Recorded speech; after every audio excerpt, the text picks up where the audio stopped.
السلام علیکم ورحمۃ اللہ وبرکاتہ۔ اس وقت آپ تمام دوستوں کے سامنے آنے کا مجھے صرف ایک ہی مقصد ہے کہ کل یعنی کہ سنیچر وار کو ہمیں دارالعلوم دعوت الارشاد شتلوہ میں جانے کا اتفاق ہوا۔ وہاں پر مغرب کے بعد توبہ و استغفار کی مجلس تھی، جس میں شیخ الحدیث حضرت مولانا مفتی نذیر احمد قاسمی شیخ الحدیث دارالعلوم رحیمیہ بانڈی پورہ، ان کا بیان تھا۔ میں قریب 1-1.5 فٹ کے فاصلے پہ بیٹھا ہوا تھا، تو آخر میں انہوں نے ایک خواب کا تذکرہ کیا۔ ایک نوجوان اسی دن یعنی کل کے دن صبح کے وقت ان کے پاس ایک نوجوان آیا اور ان کو عمرے پر جانا تھا۔ انہوں نے مفتی صاحب سے اپنا خواب ذکر کیا کہ حضرت میں نے آج رات خواب میں اللہ کے نبی صلی اللہ علیہ وسلم کی زیارت کی۔ میں روضہ اقدس کے اندر گیا، جناب نبی اکرم صلی اللہ علیہ وسلم کھڑے تھے، تو اس وقت میں نے جب زیارت کی تو اللہ کے نبی صلی اللہ علیہ وسلم باہر نکلے، بہت غمگین حالت میں تھے، بہت پریشانی کے عالم میں تھے۔ تو میں نے کہا یا رسول اللہ صلی اللہ علیہ وسلم، آپ اتنے ناراض کیوں ہیں، آپ اتنے غمگین کیوں ہیں؟ تو حضرت محمد صلی اللہ علیہ وسلم نے فرمایا، دیکھتے نہیں کہ کشمیر کے لڑکے اور لڑکیوں کا کیا حال ہے، ان کی وجہ سے مجھے کتنی تکلیف ہو رہی ہے۔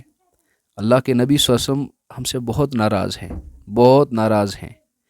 اور اللہ کے نبی صلی اللہ علیہ وسلم کا اس نوجوان کے ذریعے سے پیغام بھیجنا کہ کسی طریقے سے کشمیر کے لڑکے اور لڑکیوں کو یہ بات کہہ دو، ان کو سمجھا دو کہ وہ واپس آ جائیں، انہیں ان کی وجہ سے بڑی تکلیف ہوتی ہے، مجھے ان کی وجہ سے بڑی تکلیف ہوتی ہے۔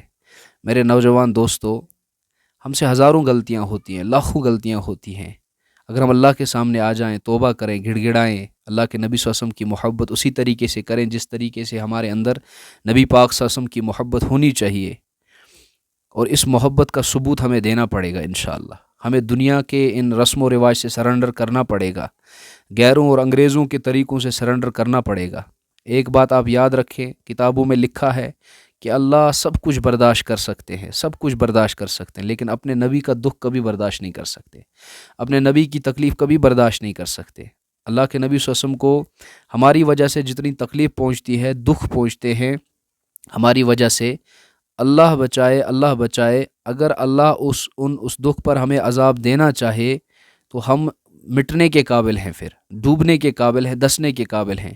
اب اس کی وجہ ہے کہ ہم پر عذاب آتا کیوں نہیں ہے، اس کے لیے بھی اس نبی صلی اللہ علیہ وسلم نے ہمارے لیے دعا کر کے رکھی ہے، یا اللہ میری اس امت کو غرق نہیں کرنا، اجتماعی عذاب نہیں دینا۔ ورنہ جو ہم ہوٹلوں میں دیکھتے ہیں، پارکوں میں دیکھتے ہیں، جو ہم دکانوں میں دیکھتے ہیں، بازاروں میں دیکھتے ہیں، جو حال ہے، کتنی تکلیف اللہ کے نبی صلی اللہ علیہ وسلم کو پہنچتی ہوگی۔ تو میں آپ کو اس نوجوان کا پیغام حضرت مفتی نذیر صاحب دامت برکاتہم کی زبانی اپنے کانوں سے سن کر اور اپنی زبان سے آپ لوگوں تک پہنچانا چاہتا ہوں کہ ہم توبہ کریں، نمازوں کی پابندی کریں، درودوں کی کثرت کریں، تاکہ اللہ کے نبی صلی اللہ علیہ وسلم ہم سے راضی ہو جائیں۔ جب اللہ کے نبی صلی اللہ علیہ وسلم راضی ہو جائیں گے تو اللہ بھی راضی ہو جائے گا۔ اللہ مجھے اور آپ کو اسی طریقے سے جناب نبی اکرم صلی اللہ علیہ وسلم کی محبت عطا فرمائے جس طریقے سے وہ چاہتے ہیں۔ ہمیں اللہ اپنی ویسی محبت عطا کرے جیسے اللہ پسند کرتے ہیں۔ السلام علیکم ورحمۃ اللہ وبرکاتہ۔